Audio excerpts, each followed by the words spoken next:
Paz do Senhor, irmãos. Atos capítulo 1, versículo 11.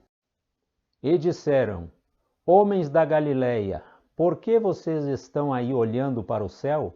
Esse Jesus que estava com vocês e que foi levado para o céu, voltará do mesmo modo que vocês ouviram subir. O arrebatamento da igreja. Tópicos: introdução, definição, promessas, sinais, iminência, ressurreição, glorificação e conclusão. Introdução. O arrebatamento da igreja é o evento mais esperado pelos discípulos de Jesus, que enfatizam a importância da fé, da retidão e da santificação para serem arrebatados. A igreja, portanto, estará livre da grande tribulação, o tempo da angústia de Jacó, o dia da ira do Senhor. A compreensão da doutrina do arrebatamento da igreja oferece esperança e conforto aos salvos e os encoraja a viver na expectativa pelo dia em que serão arrebatados para estarem sempre com o Senhor. Tito capítulo 2, versículos 11 a 13. Porque a graça salvadora de Deus se há manifestado a todos os homens, ensinando-nos que, renunciando à impiedade e às concupiscências mundanas, vivamos neste presente século sóbria e justa e piamente, aguardando a bem-aventurada esperança e o aparecimento da glória do grande Deus e nosso Salvador Jesus Cristo. 1 Tessalonicenses capítulo 4, versículo 18. Portanto, consolai-vos uns aos outros com estas palavras. Definição. A palavra arrebatamento vem do latim rapere, que significa levar com força ou raptar. A palavra grega harpazo é traduzida para o português como arrebatado. O arrebatamento da igreja diz respeito ao súbito traslado de todos os salvos do período da igreja para o céu. 1 Tessalonicenses capítulo 4, versículo 17. Depois nós, os que ficarmos vivos, seremos arrebatados juntamente com eles nas nuvens, a encontrar o Senhor nos ares, e assim estaremos sempre com o Senhor. Promessas. A Bíblia nos apresenta claramente a promessa de que Jesus Cristo voltará para levar sua igreja para o céu. O próprio Senhor Jesus Cristo prometeu que voltaria, assim como também os anjos. João capítulo 14, versículos 2 e 3. Na casa de meu pai há muitas moradas.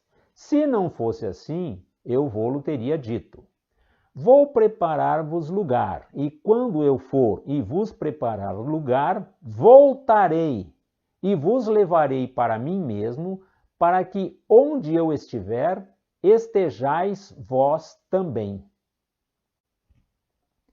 Atos capítulo 1, versículos 9 a 11. Tendo dito isso, foi elevado às alturas enquanto eles olhavam, e uma nuvem o encobriu da vista deles. E eles ficaram com os olhos fixos no céu enquanto ele subia. De repente, surgiram diante deles 2 homens vestidos de branco, que lhes disseram: Varões galileus, por que vocês estão olhando para o céu? Este mesmo Jesus que dentre vocês foi elevado ao céu, voltará da mesma forma como o viram ir. Sinais. Primeiro, cosmológicos. Mateus, capítulo 24, versículos 6 e 7. Segundo, eclesiológicos. Mateus, capítulo 24, versículos 9 a 12. Terceiro, sinal missiológico.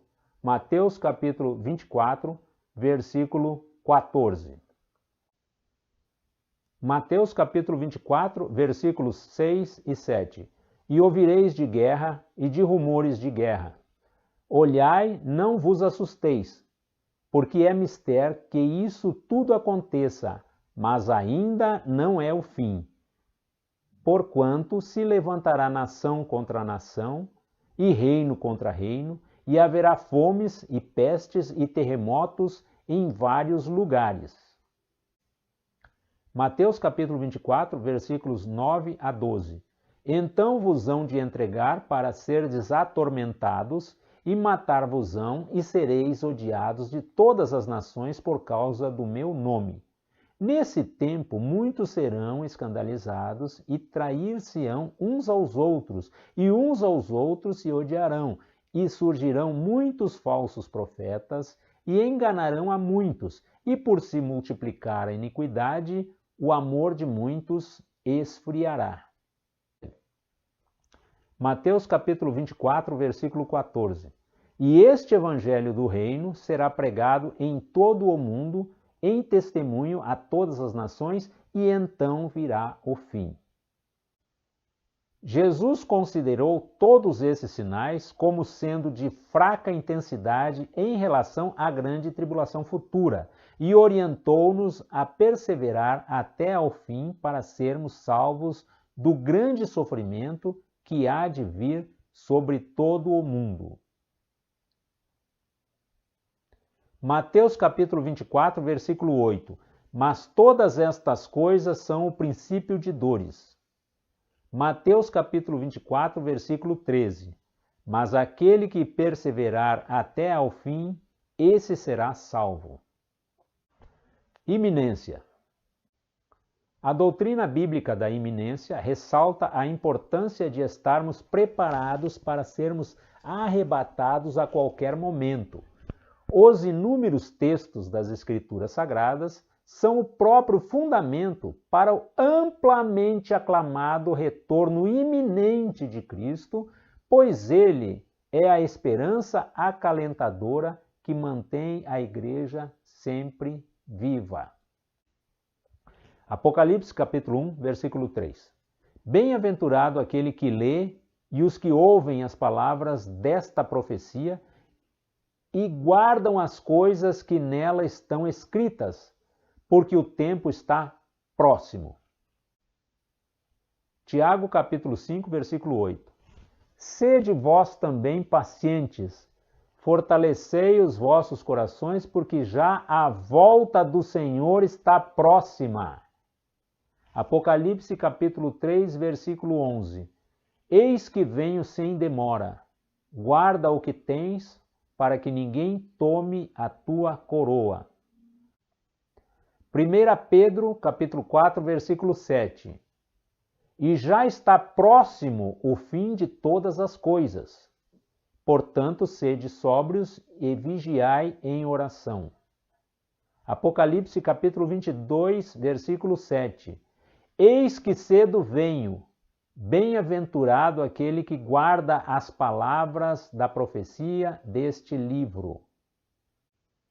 Hebreus capítulo 10, versículo 37. Porque ainda um pouquinho de tempo, e o que há de vir, virá e não tardará. Apocalipse capítulo 22, versículo 20. Aquele que testifica estas coisas diz: certamente cedo venho.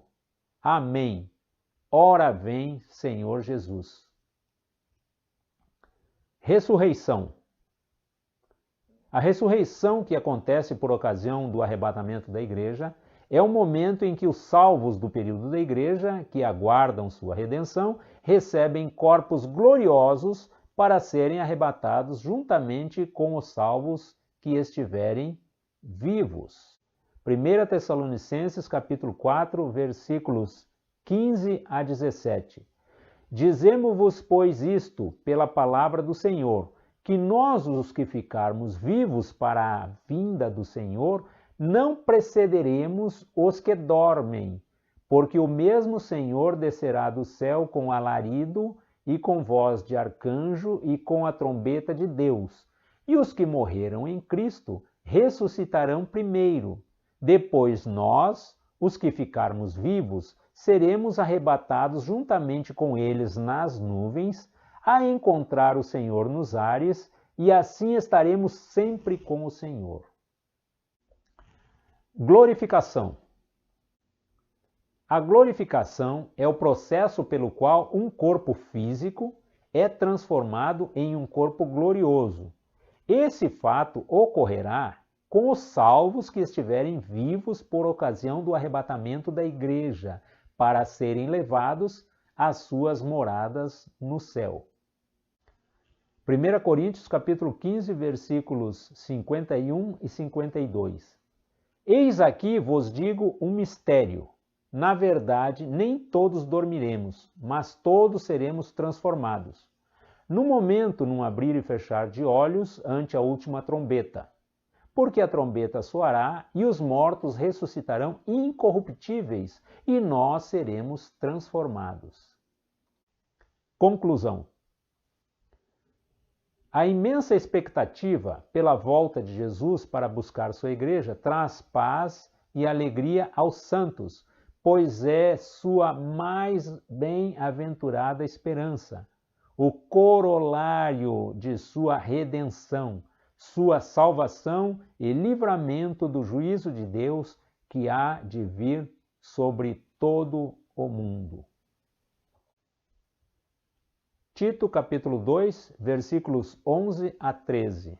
Porque a graça salvadora de Deus se há manifestado a todos os homens, ensinando-nos que, renunciando à impiedade e às concupiscências mundanas, vivamos neste presente século sóbria e justa e piamente, aguardando a bem-aventurada esperança e o aparecimento da glória do grande Deus e nosso Salvador Jesus Cristo.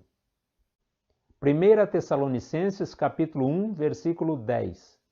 E esperar dos céus o seu Filho, a quem ressuscitou dentre os mortos, a saber, Jesus, que nos livra da ira futura. 1 Tessalonicenses capítulo 5, versículo 9. Porque Deus não nos destinou para a ira, mas para a aquisição da salvação por nosso Senhor Jesus Cristo.